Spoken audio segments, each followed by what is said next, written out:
Hey y'all, man, I am back from my nice hiatus from last week. Um, I want to thank Kevin and Andrew for holding down the fort that episode because it was recorded a little bit later on. And Andrew being on spring break will be released tomorrow.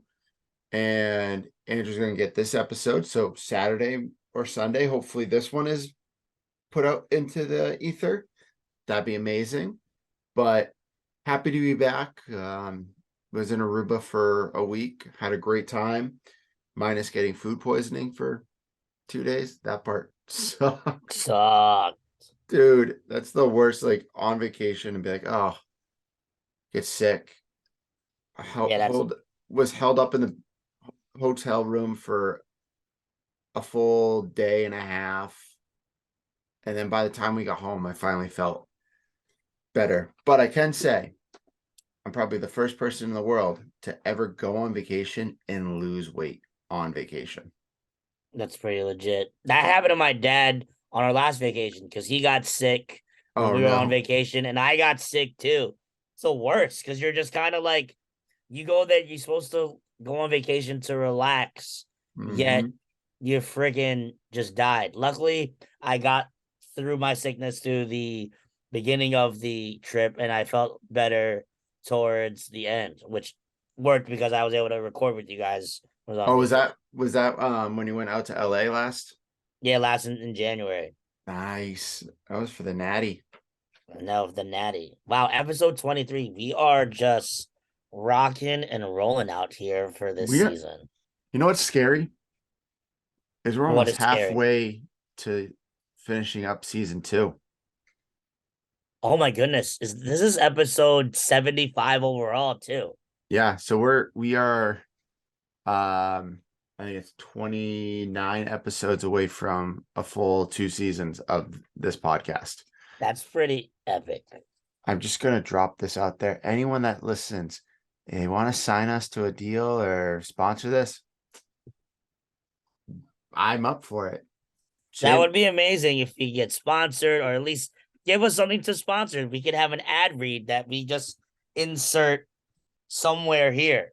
yeah, we can insert it at the middle of it at the beginning. Guys, seriously, do anything. Well, Yeah, almost seriously. almost anything. I would love to. I'd love that. I guess we'll have to start looking. But let's get to the fun stuff. Fun stuff So it is. tonight we're going to continue the normal trends, weekly sports update, the hat, the jersey, the shirt, whatever we're wearing. We're going to talk about West Virginia basketball, sadly. Um, we're going to do a little recap of our trip to Boston, which was a very short-lived trip. Holy mother of God, we weren't even there for 24 hours. And then we're going to dive into women in sports because yesterday, or when this podcast comes out in the next couple of days, uh, Wednesday, March 8th was International Women's Day. So it was a huge celebration for all women across the world to show them that we appreciate what you do and what you continue to do for the people in your lives and everyone's lives. So we're going to talk about our top women in sports. We're going to have some fun with it. So kick back, relax, grab a cold one, do whatever you want. Let's get the ball rolling. So this popped when you and I were, I think we were driving, was it when we were driving back from Boston?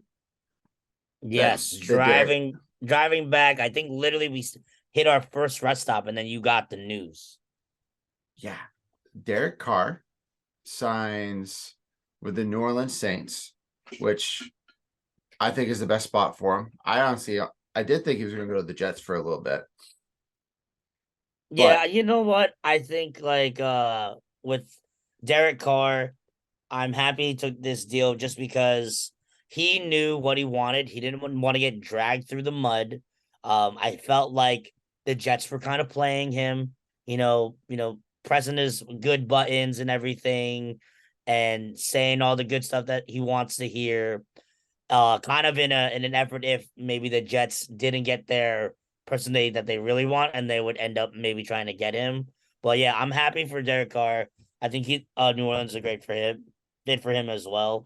And we'll see what happens. I think he can be successful there.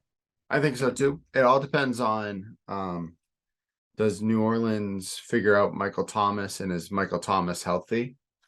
Um, I think that will play a key factor into what happens this season, but it's definitely a dramatic upgrade from, crab leg Jameis Winston and the red dart of Andy Dalton.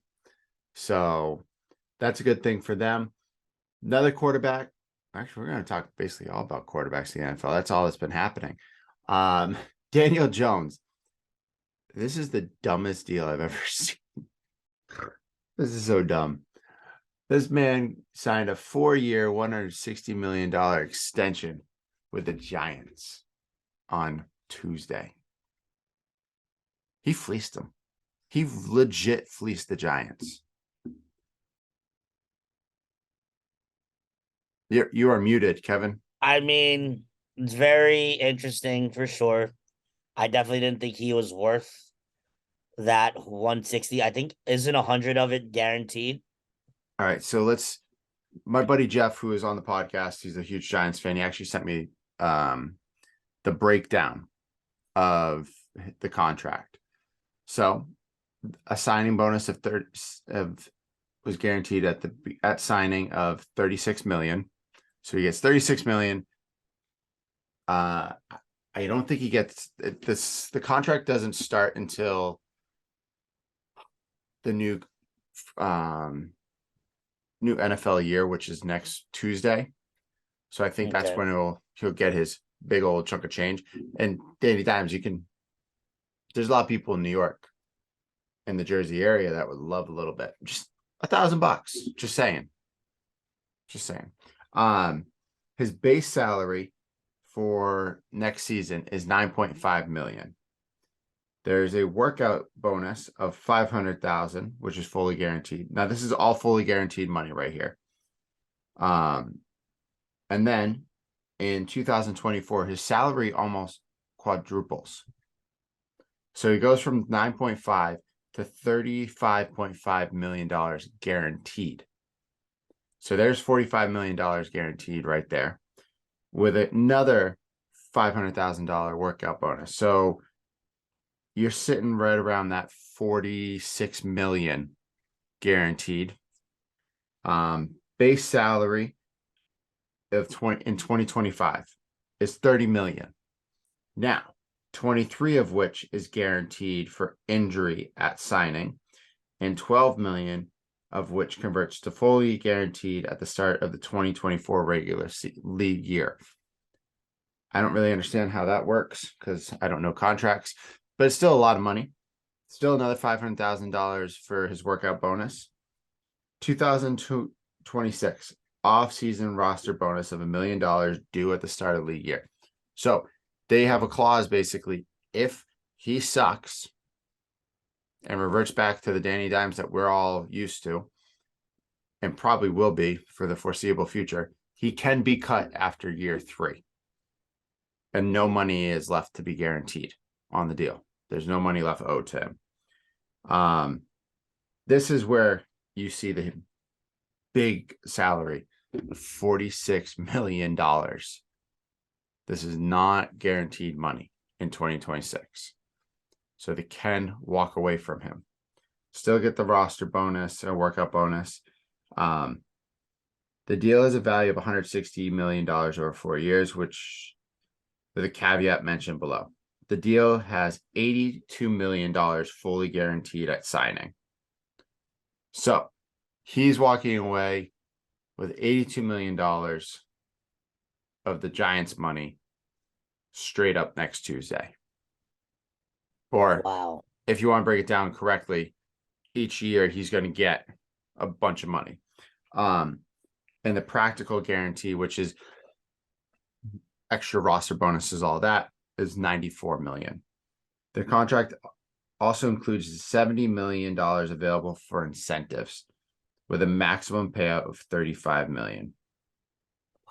Jones will earn $1 million in in incentives and 1 million escalator in each year for being a top 15 quarterback. That's funny. Top 15. They should have put top 10 just to see if he can do it. He can earn $1.5 million in incentives and $1.5 million as escalator in each year, being a top 10. Oh my God, this man is never going to make this money. He can earn another 1.5 million incentives and 1.5 million escalator in each year for being a top 5. So if he gets into the top 10, he gets 1.5. He gets about $3 million for that. If he gets in the top 5, he'll get 6 million. That's 4 million incentives and 4 million escalators if he's a top 5 quarterback in any given season. This man is why. He also has playoff incentives at up to 5 million in incentives and 5 million escalators. If Jones performs as in 2023 as he did in 2022, he will earn another $1.75 million in incentives and escalators. My God, annual salary. All right, so at the same level over the life of the contract, he'll earn 12.25 million of the value available, 35 million, pushing the total value to $172.25 million, an average of 43.06 million.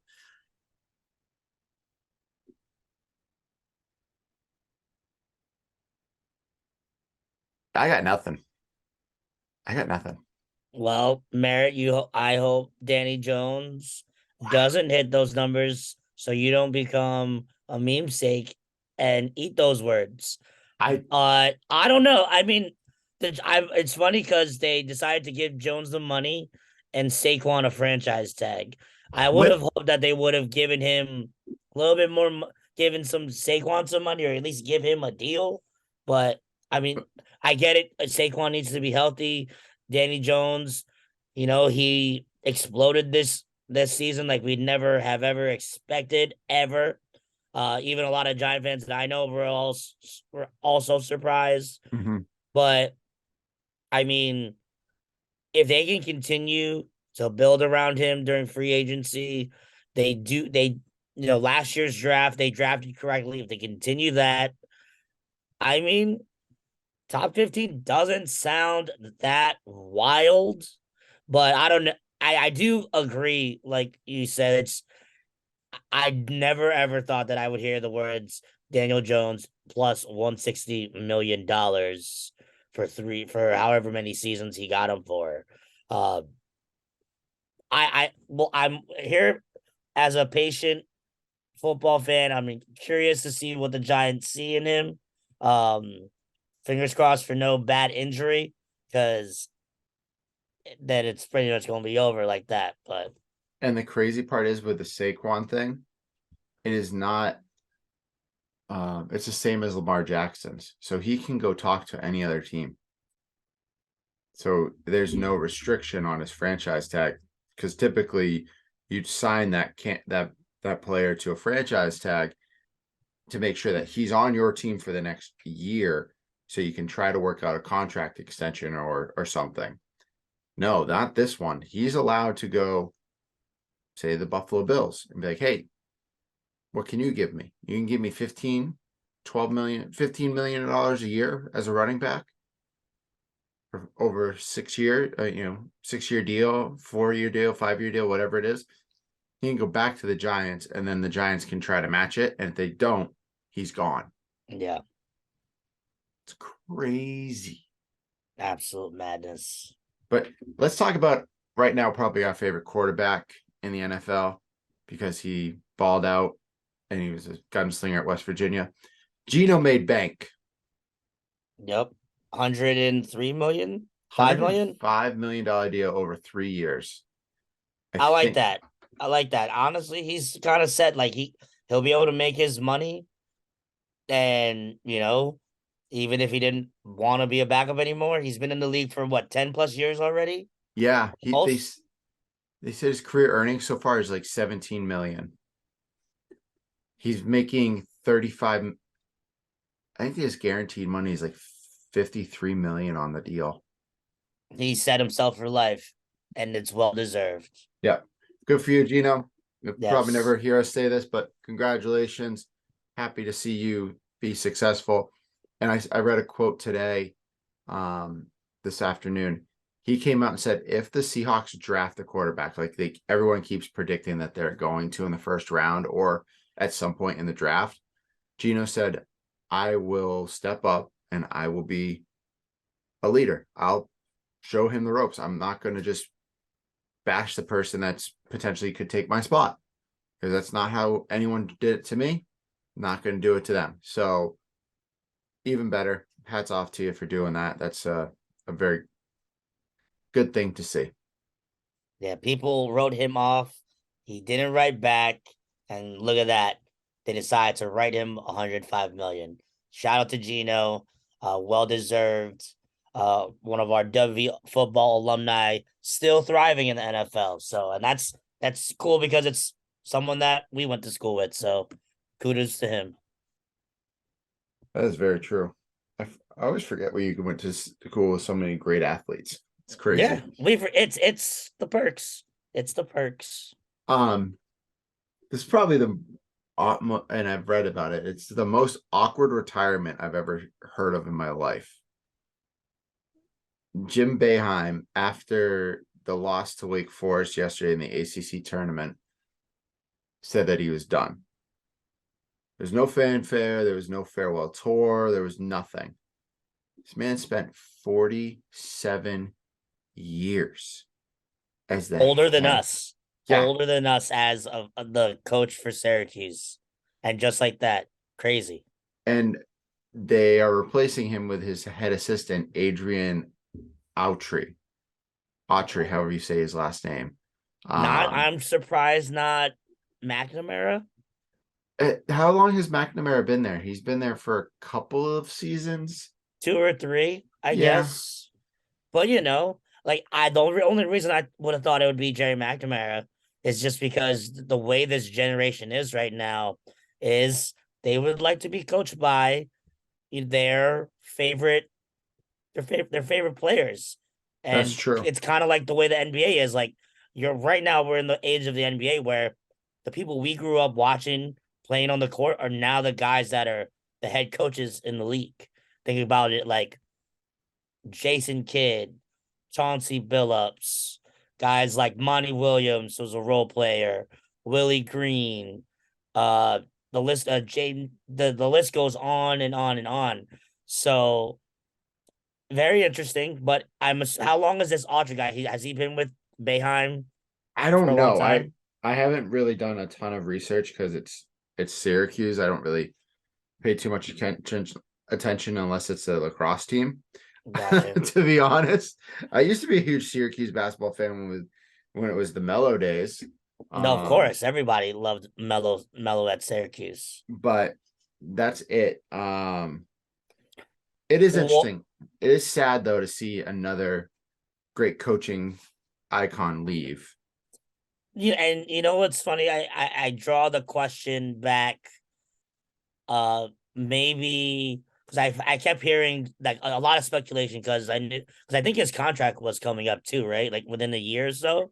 Yeah, I think he had a year left. I think his contract's similar to Huggies, where they have a year. They had a year left So on it. I kind of question maybe with everything going on in college athletics, maybe he just decided, I'm kind of done with this. Enough's I've enough. enough's enough.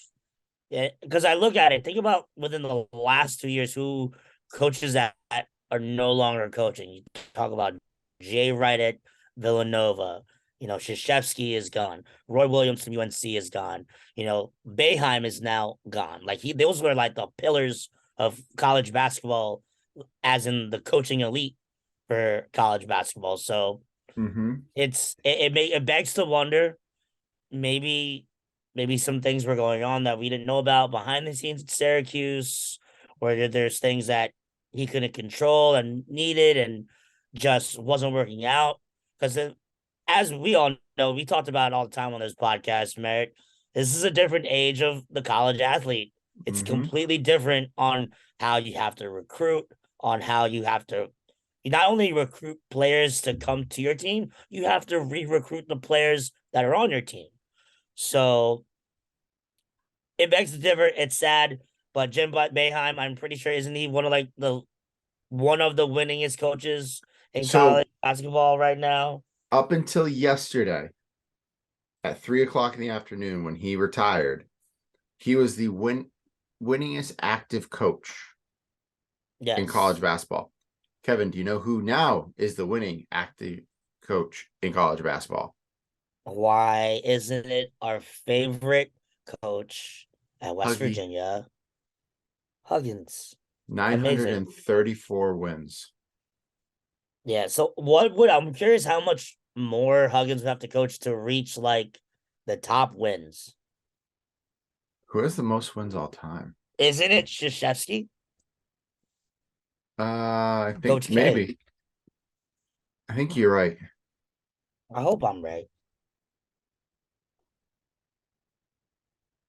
Yeah, Let Coach me K has 1,200 wins. oh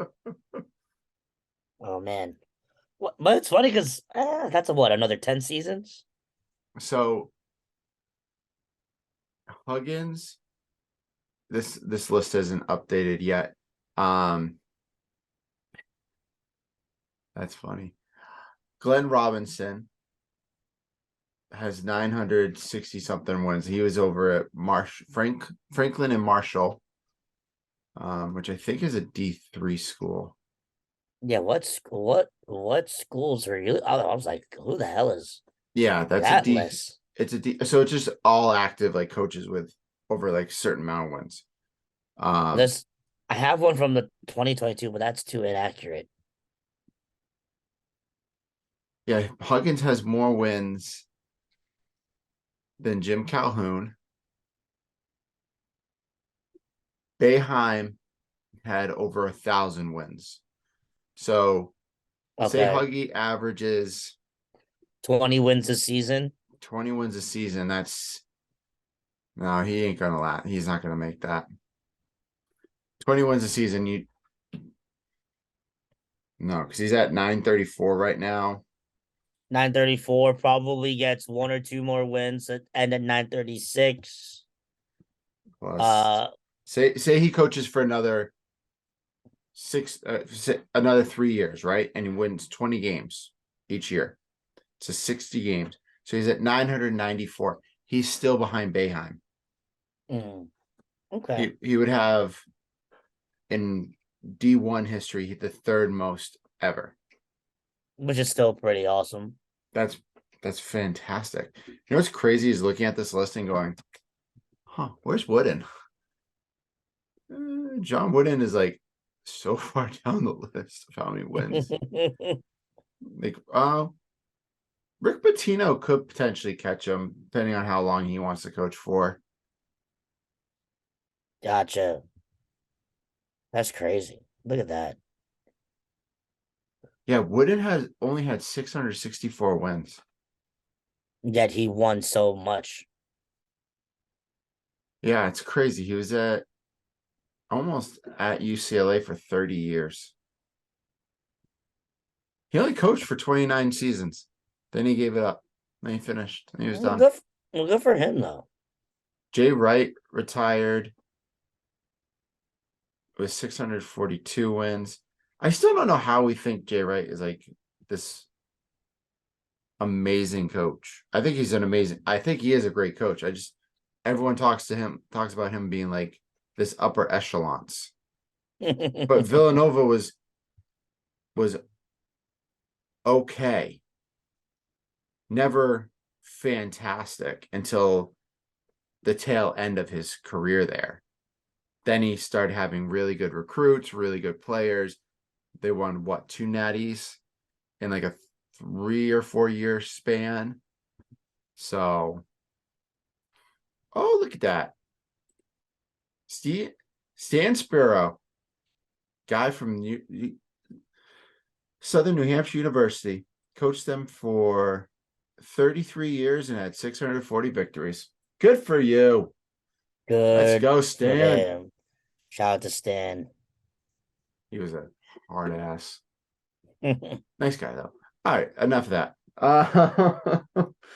John Morant. I don't know what did you guys talk about last week? Because I saw it's in the notes. You guys talked about the whole jaw situation, but what did you guys talk about? We talked about how pretty much the whole deal where his mom got into an argument with somebody at a damn finish line, then he came back with like 9 heads to back him up. Then we talked about the whole incident with the Pacers, That's where a he new came one. out the Pacers with the pointing, and they got one of the entourage is like now banned from that arena because they're thinking that the laser was pointed like from a gun. And then now the whole jaw deal with the gun while in in on his Instagram. It's going crazy. But I guess for those that don't know, uh I guess he's not being charged with anything in Arizona because one of the things that I know I kept hearing that they were talking about was did he have the gun in possession when he was on like team premises? Because I heard that if he travels with like a firearm, that's like a $50,000 fine. Right. That so what happens with that? One, he's not being charged in Arizona because they don't have enough evidence to show what that was. That we all know it is a handgun in the video.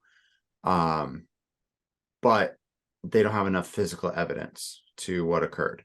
And if he did travel with the gun, that's a violation of NBA rules and Yep. regulations and team rules. So if they come to find that he did travel with the pistol or handgun, whatever it was, you could see him being suspended for a very long time. You and I talked about on the way up to Boston. This man needs to really take the next. I'd say you're taking the next 6 months, 7 months to figure yourself out. I don't think you're coming back and playing this season. I think he should do the right thing of just stepping away from the team for the time being and try to figure out who he is because he's not this gangster. He's not this thug that he's portraying. You know, if you look up John Morant, comes from a very good household, went to a very nice high school, he went and played at Murray State. Murray State, thank you. A reputable lower level D1 school. I don't understand some of the things that are happening. I hope he does himself the right thing of decreasing his group that's around him and those influences that are there, and just focuses in on him and getting himself healthy. At the end of the day, that's the biggest thing. Though I did see a great clip. They asked Plexico Burris about handguns. Oh God. And he goes, if Ja wants to learn from somebody, learn from me. And that was his quote. If you guys don't remember, Plexico Burris decided to Classic. have a handgun in a New York strip club, and the gun slid out of his pocket or down his pant leg, and it somehow the trigger got pulled. He lied about it. Come to find out what it was. Had he signed his huge contract extension, or was he supposed No, to sign? he just signed it. Yeah. And I think I don't remember if they just pulled the deal or something. They did something where he didn't get a bunch of the money. Mm-hmm. But that could happen here. And Ja's lucky no one's gotten hurt yet in this whole situation. I mean, other than that 17-year-old kid that he, Right. for some Besides reason, had that's a fight at a pickup game, which again doesn't make any sense. no. But the one thing that when I think about Jazz, and I heard it on an Up in Smoke little clip from Steven Jackson and Matt Barnes, where Oh Ricky yeah. asked about Ja's situation, and they all said that he needs to make sure and make right decisions and in the betterment of himself. If those friends of his really truly care about Ja and they want to make sure that he keeps his money and makes his money to allow them to live a lavish as of a life that they're currently living through him, they need to make sure that Ja is taken care of.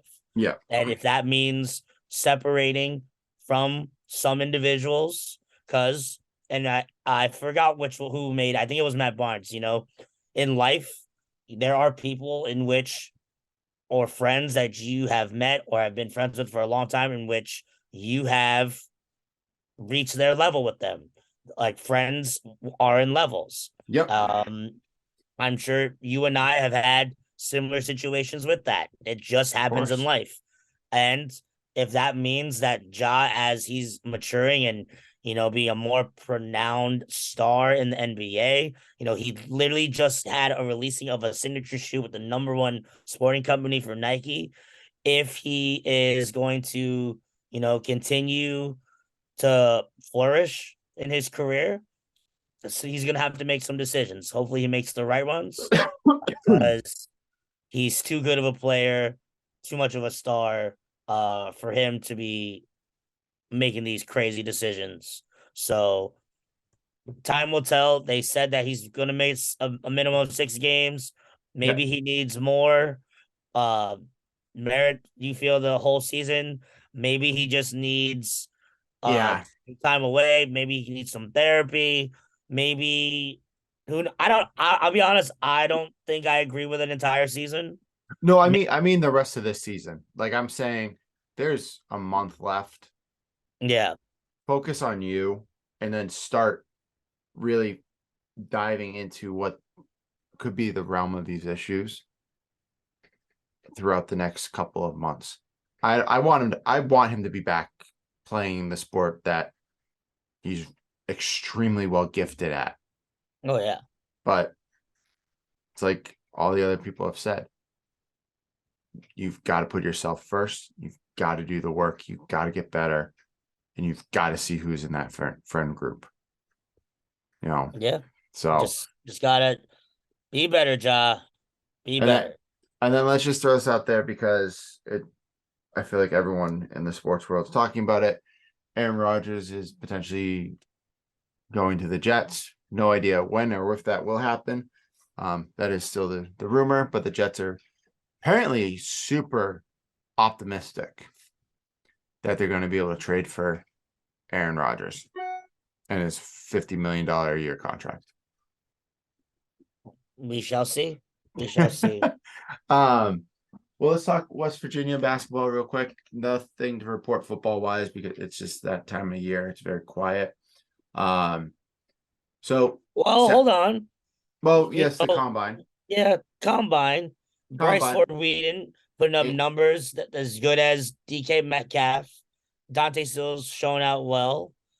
Just kind of shows that we didn't do the best for them, in my no. opinion.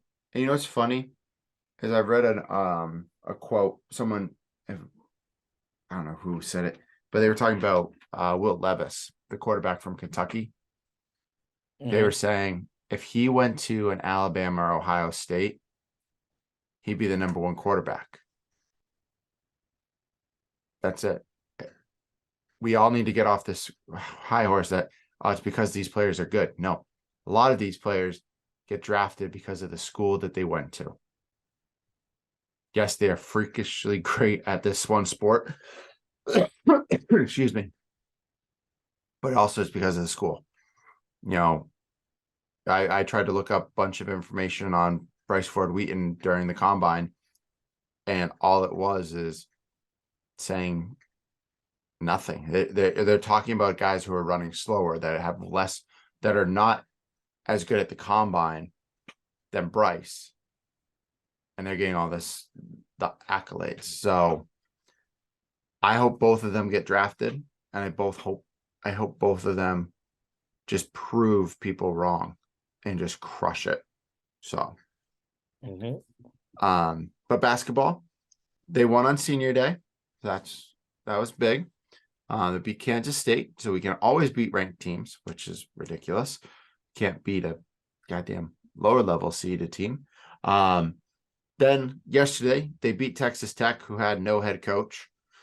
And then They lost to Kansas today by 17. Who Yeah. also had no head coach.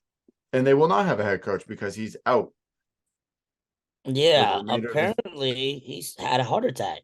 He had a heart attack? Yeah, Oh, shoot. that's what all the reports are saying right now, that he had a potential heart attack. They weren't saying what happened.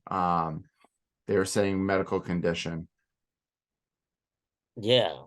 So Wow. yeah, so definitely kind of scary. Well, Uh Bill Hopefully Self. Bill Self is all right. But Yeah. for our Mountaineers, I think we did what we needed to do, and they're gonna get into the tourney. Where? I don't know where. I keep hearing an 11 seed, I keep hearing a 9 seed. Uh I'd be excited as long as we're able to see them in the tournament, because that's why we love March, to just follow our team. And I don't know if it's just a matter of us staying hot. If we can't stay hot, we'll be out in the first game. If we can string together some streaks from our players, will who knows? We can make it to Sweet 16. That's how mysterious our team is. Right now, according to the great Joe Lenardi, Shout out to Lenardi. they have West Virginia as a 9 seed. Look at Kevin knowing his numbers. Going God, up against they're amazing. the Illini, the Fighting Illini of Illinois Mm. in the South bracket, which would then have them face off against the winner of Alabama and Northern Kentucky. Oof. All right. Well, we'll see Oh. what happens. Woo! We can. I'm excited to be able to see where we land. I would assume we're gonna land somewhere if we don't make the tournament. That would be to talk about the biggest highway robbery ever. But Want to go to Albany? See, oh, you could see UConn play, or Iowa State, or Roberts, or Iona, is what the predictions are. ooh. Well, you know what? I feel like we should have a bracket like thing when they release and talk about it. Andrew, Sunday bracket stuff. Let's go. Or I'm Monday. available Sunday. Okay. Send the text message I'll send the text message. because I'll forget. Okay. Yeah, this was just updated to as of 8 p.m. tonight.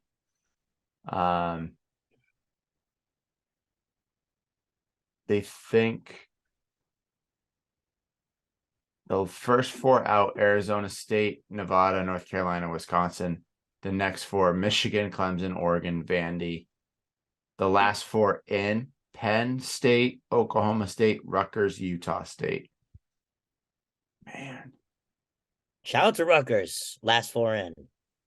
Did you see Georgetown fired Patrick Ewing? Well, He come on. sucked. Anybody for 2 seasons and you only get 13 wins, you deserve to be fired. I see. If I He's can been be there for true, 6 years.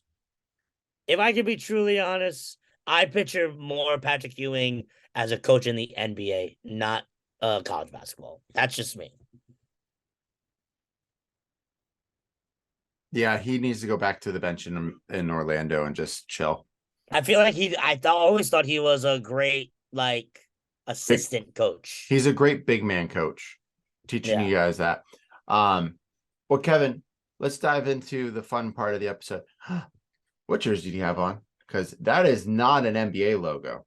So I'm wearing a jersey that I spent the last 5 minutes trying to dig for it in honor of today's episode. I love it. Let me see if it barely fits over my body. That's the But old logo too. yes, this is New York Liberty. Can you guess the player? God, no. You're not even gonna try. Tina I'll Charles? give you. That's a good guess. She actually did wear this number, but this is not her. This is number 25, coach of the Las Vegas Aces, Becky Hammon. Oh, nice. Which goes into why I wore this. She is one of my favorite players when I was younger and growing up. So she is one of my top 5 favorite female athletes because she crushed it. Complete underdog from Colorado State. They never gave her a chance. She had to work for everything. Rocked with the Liberty, helped out with those finals years when they went up against Cheryl Swoops and the Houston Comets. A head scorer for some time with the Liberty until she moved to San Antonio with the Silver Stars, signed with the Silver Stars, got them to the finals. Never won a championship as a player, but this past season, winning one as a coach for the Aces, really, really awesome. Warms my heart, and I'm really excited that I found this and that it still can fit over my body. I'm looking at the Liberty schedule. I don't even see them playing the Aces. It's sometime in like August. Oh, they're in Nevada. Oh, they play them August 6th. So it's Sunday in New York. All right, so does that mean I need a request off that day? There's a lot of games. Just forget how long this is. Their season starts in May. May 21st is the first game. And of course, open up against Indiana Fever. I've seen, so you know what's hilarious? I've seen like 3 WNBA games live. 2 of them were against the Fever. So you're telling me we don't go see the Fever. But Please. I have seen the Mercury. The Mercury are really good. Mercury or Fire, and because Diana Taurasi is a GOAT. I would love to see her play again. But I love it. I am wearing my new hat that we bought when we were up in Boston. Very appropriate. Yes, very appropriate. So this hat was created with the Celtics' new City Edition jersey. Which you have when you bought with me. Yep, I do have that too. To commemorate the passing of Bill Russell. So it is his number in the middle, and then 11 diamonds showing the 11 championships that he won. I'm still so mad at that the jersey was a small. Honestly, me too. Because I can't even find them on websites. No, you can't. It's impossible to find the jersey. If I find a jersey, Merritt, oh my God, I will let you know. Please, if you find one in your like match searches that you do, please just call me. I will drop everything. I'll just buy it for you for your birthday. Oh, you're the sweetest human being in the world. Well, let's recap our trip to Boston. That video hopefully will be out shortly. You guys can enjoy my crazy driving to get from Long Island, New York to Boston in 3.5 hours.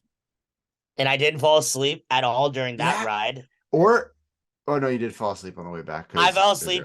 I couldn't take it anymore. I fell asleep towards the end because if I didn't snooze a little, I definitely would have been falling asleep driving home. You got home early. You got home in a pretty good time too.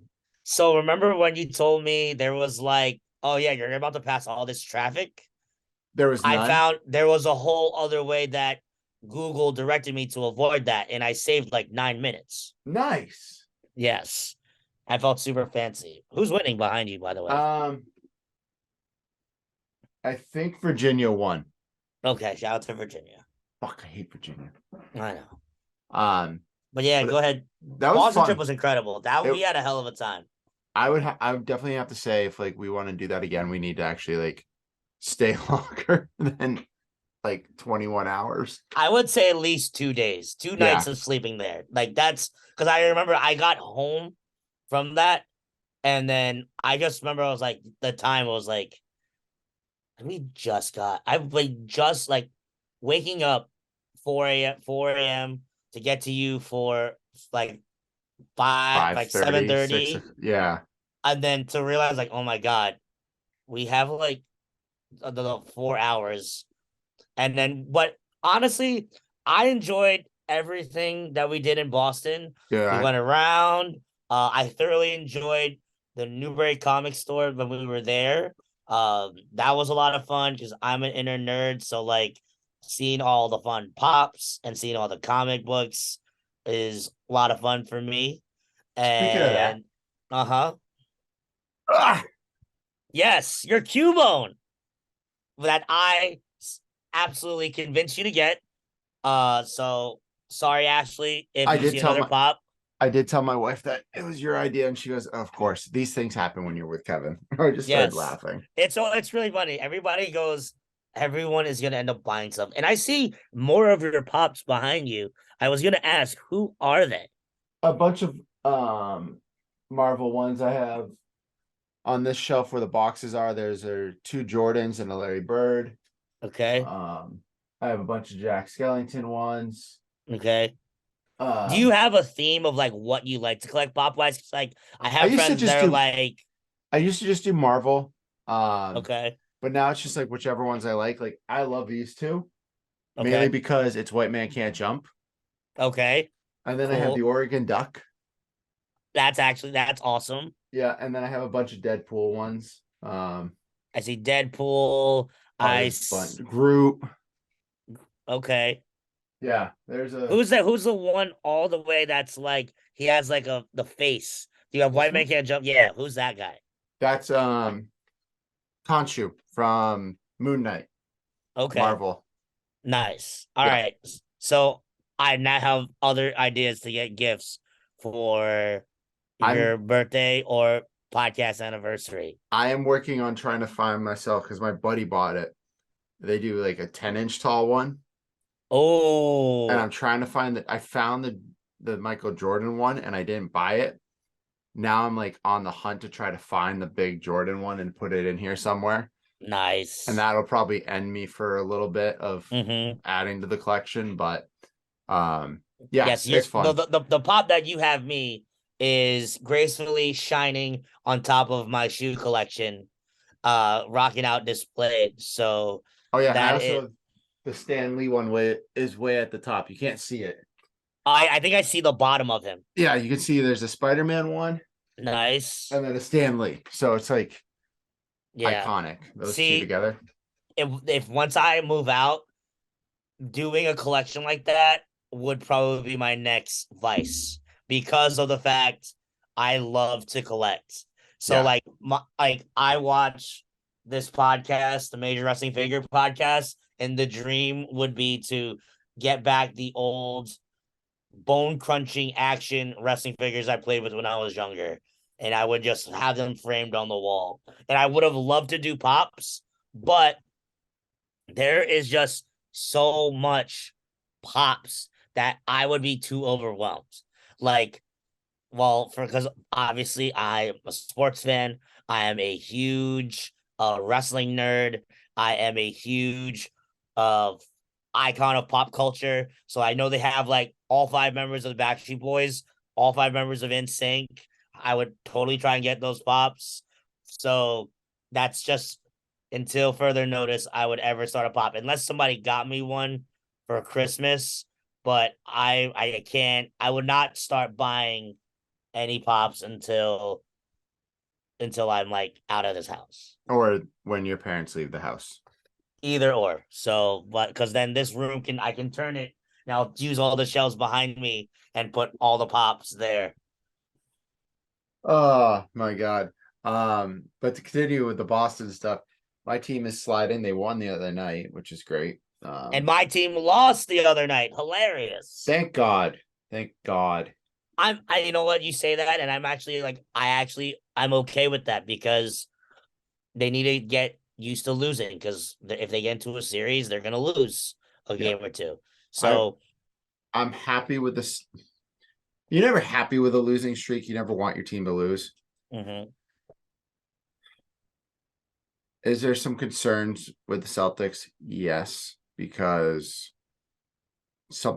their swagger changed after the All-Star break. And that happens to a lot of teams. We can point out a couple years ago, the Bucks did the exact same thing. They lost a bunch of games in a row. I think they're going to get it figured out and they're going to get back to their normal routine of crushing it, living and dying by the three, all that fun stuff. They're on a big West Coast road trip. They left last night after the Portland game, I believe. So they have a bunch of games in the next week and a half. So go out, do well there. I think we're going to be fine. We're, you know, two And games. also remember We're a Like game and a half behind the Bucks, I think. So something like that. But also remember, you had two key role players missing from your game. You didn't have the Time Lord playing, and and we you didn't didn't have have Brogdon. Malcolm Brogdon playing. So, like, I look at that as an anomaly. And also, the Knicks, as the reason I was so impressed, is we did that all without Jalen Brunson. And Emmanuel quickly decided to go off for a career high 38. I can honestly say that game would probably be the most stress level game I've ever been to in my life. And I've gone Oh to my so god. many basketball games professionally. I can not say there's another game where I have just like it was just a roller coaster of emotions the entire time. No, I can agree. That was a straight roller coaster all the Yeah, way till the end. yeah. The last time I felt that probably could have been against, which was coincidentally against your Celtics. I Yeah. used to have like season tickets with the Nets, and I just remember Paul Pierce hitting a jumper in the left corner for the win, and the Celtics won. And I was like, "Oh, that sucks." No, that's an But awesome thing. Celtics winning is a good thing. But yeah, I mean, and shout out to the TD Garden. Shout out, we hung out at Banners and hung out with some Knicks fans. Shout out to Yeah. them for letting me know that if somebody were to mess with me, that they would protect me. But you were wearing With Celtics gear, so you're fine. Yeah, I wore Celtics gear because I agree with you. I was gonna get made fun of, and it's funny. I went to a lot when people ask me, "Did you wear your Knicks gear there?" I go, "No, I wore green," and they go, "Okay, good," because honestly, I would be very worried about you if you wore your Knicks gear there. Oh my god, we're not horrible. The only thing I'll have to say is anyone that works for the Boston Garden or something, make the seats bigger. Please. Oh my God. Yes. I'm 6'4". I could not sit in a seat. Like I'm on like Kevin and I are not small people. Yeah, we are not. And we were not sitting next to small people either. Yeah. Like I had to sit like this the whole game. You were like that.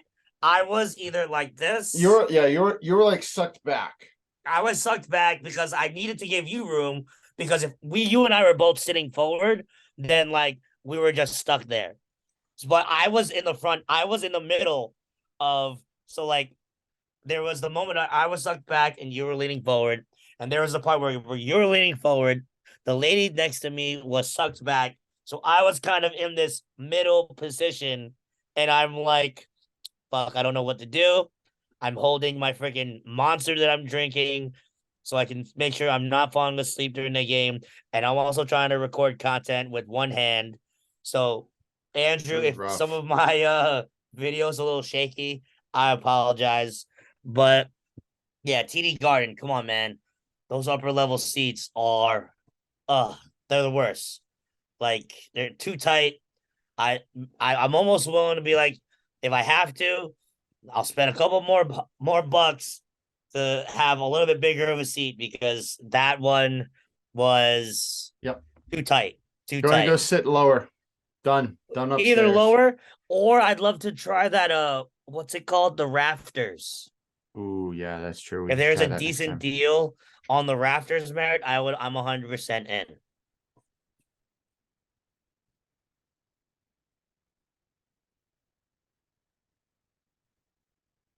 Let's just see.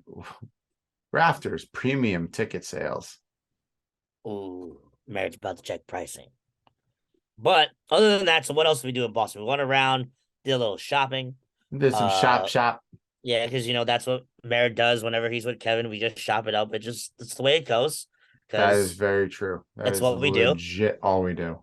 Got some food. We ate at which was cool. Ooh, I that was definitely think so if good. we go back to Boston, do another Boston trip, Merritt, we should like explore like other food things too. I'm totally down for that. Oh yeah, if we had the time to do it, we were going to go to a couple other places, but we didn't really have um the time because we wanted to get to back to the hotel and Yeah, then out. change and then out. So yeah, we'll better plan next time. We got to drive around. We drove past Fenway, drove past the practice facilities, which you will see in our We Out Here series when it drops. Um, It was a fun packed 24 hours. Mary, you're looking at the prices and you're probably saying, huh, not that bad. Yep. Yep. It would have been $80 more per ticket. Oh, 150 that bucks. oh Merritt, that's it. That's literally what normally I spend, just a little more than our bridge tickets at the Garden. So if that's an option, I'm in. I'm definitely doing that next time. I'm not sitting with the I almost want to say the peasants, but I can't say that. No, it's okay. You can. You can. It's totally fine. All right. Well, let's get to the juice of the episode. I'm pretty Yeah. sure we've already talked about the juice of the episode. But talk about women in sports. You know, the idea again is to celebrate these women that Kevin and I see as top in their game, or they may not even be top in their game, but they changed something within the sport, did something, anything along those lines. So Kevin, Or take it we away. just like them as athletes too. So Yeah, I that too. figured we'll just go back and forth. You name your first one, and then I will name my second one or Okay. first one as well. So Merritt, you go ahead and start off first. I'm going to start off with the GOAT of tennis, uh, Miss Serena Williams. Not for the simple fact that she is a phenomenal tennis player, because she is, but for what she has done off the court, especially since she had her daughter. I gained so much more respect for her as a human being. I'm not saying that I don't have any respect for her, but more, because she started putting family first. She put, business opportunities with her husband there, and helping other individuals. So I love it. I think she's phenomenal at what she does. I wish she could come back and play tennis some more. Sounds like she might. She never closed the door officially. Um, but we'll see. I'm excited to see what she does next, though, for sure. Yeah, so Serena is also my number one athlete as well. When you talk about greatest athletes ever, Serena Williams is one of the greatest athletes ever, male, female. She is absolutely incredible. So she is my my number one. All right, so who's next for you? Because you are typing, and Okay. you've So for got a me, list. yeah, well, I have this list because I didn't know you were gonna go category like this. So now I'm going Oh, I'm not. I categories. just did it that way. Those Yeah. are people I So thought of. for me, for basketball, like Sue Bird, Becky Hammond, Diana Taurasi, I grew up watching. Hmm. So like I look at whenever I think of women's sports, I think of UConn basketball, and I just think of early 2000s, how dominant Sue Bird was for UConn, and same with Diana Taurasi, winning championship after championship. They've done it in their pro careers, and then of course I talked about her already, Becky Hammond. She's a local girl for me, watching it on TV and absolutely crushing it for the Liberty, and now she was part of Greg Popovich's coaching tree. Someone that Greg Popovich was like, I didn't hire her to try to make some statement about equality. She was the best Best person candidate. qualified to be hired. So having the Greg Popovich coaching tree under her, taking instead of taking an NBA assistant coaching job elsewhere, she got her money to go ahead and be a head ball coach for the Aces. Got her first championship in her first year. So that is Diatrasi for me. Love it. I've got Sue Bird because of the name. Um, what she has done, she did for the sport of women's basketball. Um, you don't think you have the WNBA like it is now without Sue Bird, Diana Taurasi, Lisa Leslie, um, Tina Charles, a lot of those women that came before what we see today. Another one that I've truly loved her since she was at Delaware. Um, Diane Deladon. I think That she's was phenomenal. Elena. Now, the thing with her, the reason one of the biggest reasons I like her a lot is she has a sister that has a mental disorder, mental I'm trying I don't want to say the wrong word. Um where she is not able to function properly within society. She has a form, I believe, of Down syndrome. I believe. I want to make sure I do this right. Um,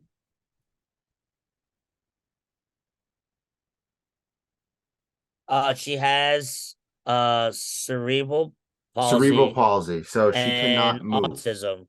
She was born deaf and blind and unable to speak. Yep. So she's unable to move on her own.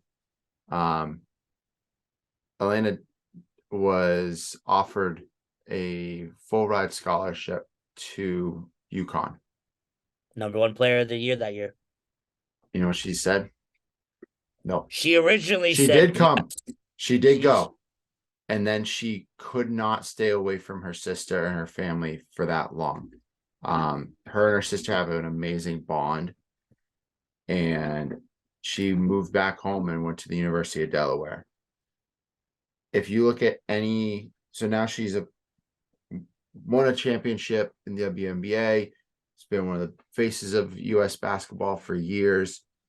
I believe she had her first child. Her and her wife had their first child. Um, but she has a sneaker deal with Nike, and I'm 100% buying a pair of her shoes. I want to. They're all Fly E's, mm-hmm. and she got with Nike to make these types of shoes because of her sister. Make it easy for her sister to take her own shoes and socks off, her own shoes off if needed. Um, so I love that. My mom is a special education teacher, so that hits home for me big time. But yeah, I definitely have to say those are my two for categorize them in sports wise as basketball. Those two for sure. Love that. So my third section, so Great I kind of pick. had a list. Great Uh, pick. I She is one of my favorite athletes that I've grown to love just because I love her swagger. It's Megan Rapinoe. I just, if any of you have not watched the documentary on HBO LFG, which stands for Let's Fucking Go, you definitely should. It's about the USA women's soccer team fighting for the rights of equal pay. And, just the women deserved to be paid equally for what they've done. There is a chart in there that said what the women had to do just to equate to what the men's had. And the statistics were by far more were harder than what the men had to do to reach the same. She's no nonsense. She's also married to Sue Bird, who is one of my favorite players ever, and I just love her personality. One of my favorite things, in which I actually found, maybe I'll wear it on one of these other podcasts, is they Sue Bird and Megan Rapinoe did a little type of podcast type Mm-hmm. episode on Instagram during the pandemic called A Touch More, where they would just go on Instagram Live, they'd talk some stuff, they would maybe bring on a guest to interview, maybe sing karaoke while drinking their favorite Moscow Mules. So yeah, that's my third one, which is Megan Rapinoe. Um, I I think I listened to an interview with Megan and Sue because Sue Bird never was big into soccer, Mm-hmm. and then she said that Megan is still when she was watching the World Cup this past Christmas time was like yelling up in the TV, screaming, and she was like, "Yeah, I was like trying to figure out what the hell is going on," and she goes, "I finally got into it, and I understood why she was yelling so much." Oh, that's great. Um, my next one is Alex Morgan. USA women's soccer team. She's been a force of reckoning for that team for years now. Megan Rapinoe, of course, phenomenal athlete. Alex Morgan, same thing. I don't know. The women I picked, yes, they might be the top of the echelons in what their sport is, but they have gone above and beyond sports. Alex Morgan was one of the ones that pushed for the equal pay. She was basically going to say, I'm done. I'm not going to play anymore. I'm not coming back. So I love that. I like the fire. I love the tenacity. I love the fact that she had the wherewithal to understand we're not on equal playing field, and this isn't fair. We're winning. We're winning World Cup after World Cup after World Cup. The guys haven't won a World Cup ever. Actually, yeah, no, never. They've won like 6. I think it's at least 5, but probably going to be 6 soon. I want to look it up.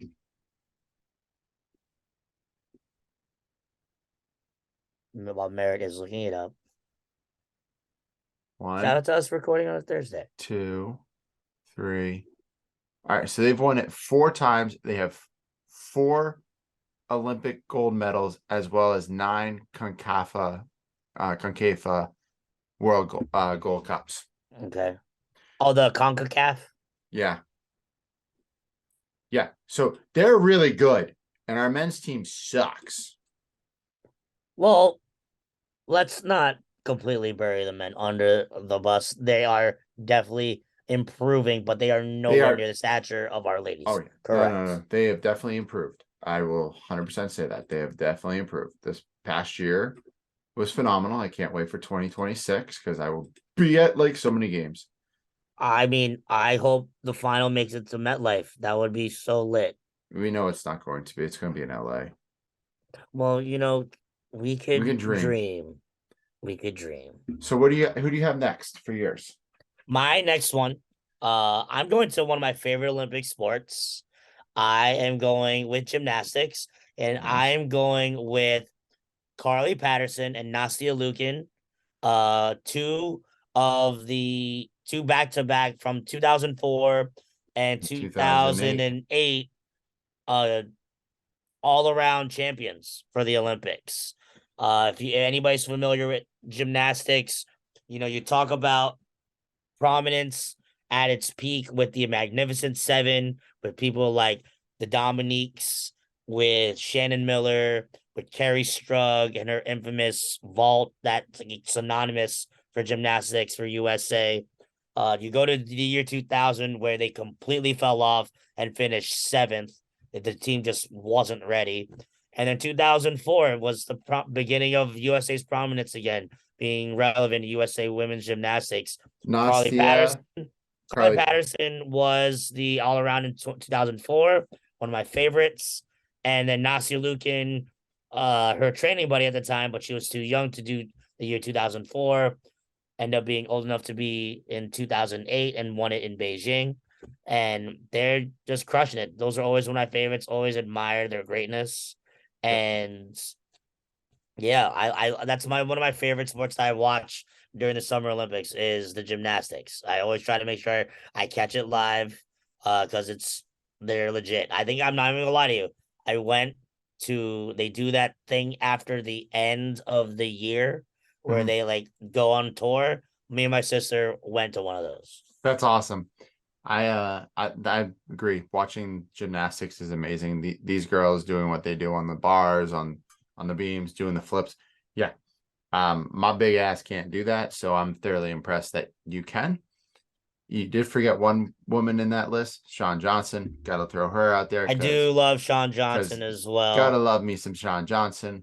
For the simple fact that she's unreal too. Yeah, it's really funny. Because there's like during like the pandemic, her and Nastia Liukin would get together and they would try to do like their old like gymnastic challenges and see who could like hold up and do it. Like it would always be like neck and neck, which is crazy. And they're both like at the end going, Why are we doing this? Exactly. Um, Um, I'll go gymnastics on mine now. I picked a Massachusetts girl, Allie Raisman. Shout Um, out to Allie. not just for being part of the whatever I think they call themselves the Big Five, um, with Gabby Douglas, Simone Biles. I can't not remember the other two. At the Isn't top, Lori Hernandez in that one? I think Lori is, yeah, So but they're are you referencing like the final five? yeah, Final Five. Thank you. Um, but that's not the reason I picked her. It's not because of what she did on the mat or on, you know, you know, doing what she does best for sports. It's for her having the voice afterwards and um, leading charge, with a bunch of other gymnasts against U.S. gymnastics and the treatment that they received, um, the sexual things that went on. Um, she was part of that. She was involved in that. She had that stuff happen to her, and she was not quiet. Um, so she was sexually assaulted. Um, I give her so much credit, and every other woman that from that court case, and any woman that goes through that, or you know what, any man that goes through that, the standing ovation is stand up and clap for you to do, to do what's right and fight for what's right. So I think that's why I picked her. She, in my mind, was that voice or that leading drive to have this all brought up and brought to light. Beautifully said, sir. Now for my last, you have your last one. I might surprise you with Ooh. what I'm going to do, but do yours first. All right. So I'm just going to do this one because she is freaking basically a barracuda in the water. Um, Katie Ledecky. uh, I besides gymnastics, I love watching the swim meets. I get so intense with them. I remember watching it with Michael Phelps and all, but I just watch every swim meet I can during the Summer Olympics. Like literally edge of seat, like hands and knuckles, like white knuckling it, just being like, what's going on? Um, Katie Ledecky came in at 17 years old and destroyed world records. Mm-hmm. And then she came back and destroyed her own world records. The girl is a phenom. It's unreal to watch her. Um, but she's so down to earth and so humble about what she's doing. So I had to throw her on there just for the respect of what she has done in the pool, and what she is continually doing outside of it. So, I all love right, that. what do you got, Kev? So it's funny because I know I talked about like top five, like women's athletes, Yep. but I also thought about, we talk about women in sports, and there's women that are doing stuff in sports. So Okay, I'm I going like to it. go ahead and put these two names on here. Oh yeah. So, when we talk about the sporting experience, when you're watching it as a viewer, you listen to the commentators, you listen to, the game day announcers. And I think the two of the best that do it out there are Doris Burke and Holly Rowe. They have the respect of everybody. They do men's games, women's games. They're some of the best at their job. Players love them whenever they get a chance to interview with them. Drake Uh, loves him some Doris Burke. yeah, like I mean, it's funny because I was definitely gonna I had other people in mind. Like one of my favorite people that I loved, like growing up. If you remember softball, Jenny Finch, Oh she's yeah. phenomenal. I was definitely gonna list Erin Andrews on there because we grew up in that era of like college football and making sure we got up early to make sure we saw Erin Andrews and whoever she was interviewing and wherever college she was at. But when we talk about the best of the best, I think Doris Burke, when it comes to play by play, her announcing, and then Holly Rose sideline announcing for teams, they're awesome. They're they get their facts, and they get the information as quick as possible and at the best time. So those are my picks right there. I like that. I like those picks right there, Kevin. Those are solid ones. And you know what? We're near the end of the episode, but I say this to every single woman out there in sports, not in sports, whatever you're doing. Thank you for everything you do. I don't probably tell my wife thank you enough. We thank you, Ashley. But we thank you guys for you gals, however you want me to say, be politically correct here. We just thank you for what you do and what you continue to do for everybody in everyday life. So thank you. That's all I got. Speaking of thank yous, I'm not sure if anybody saw my reels. They were up super late last night. We got to thank wanted those to ladies. Make sure I thank all 5 ladies that have been on our podcast. That is Kaylee, that is Christy, that is Melissa, that is Steph, that is Lauren. Thank you guys for being willing to be guests on our podcast. We appreciated your time on here, giving us the female perspective. Merritt and I have the goal of getting more females on our show. Working on it. We are working on it. So stay tuned. And just wanted to I put up those posts last night because I just thought it was really important to make sure we shouted you guys out, for doing what you guys do on a regular basis.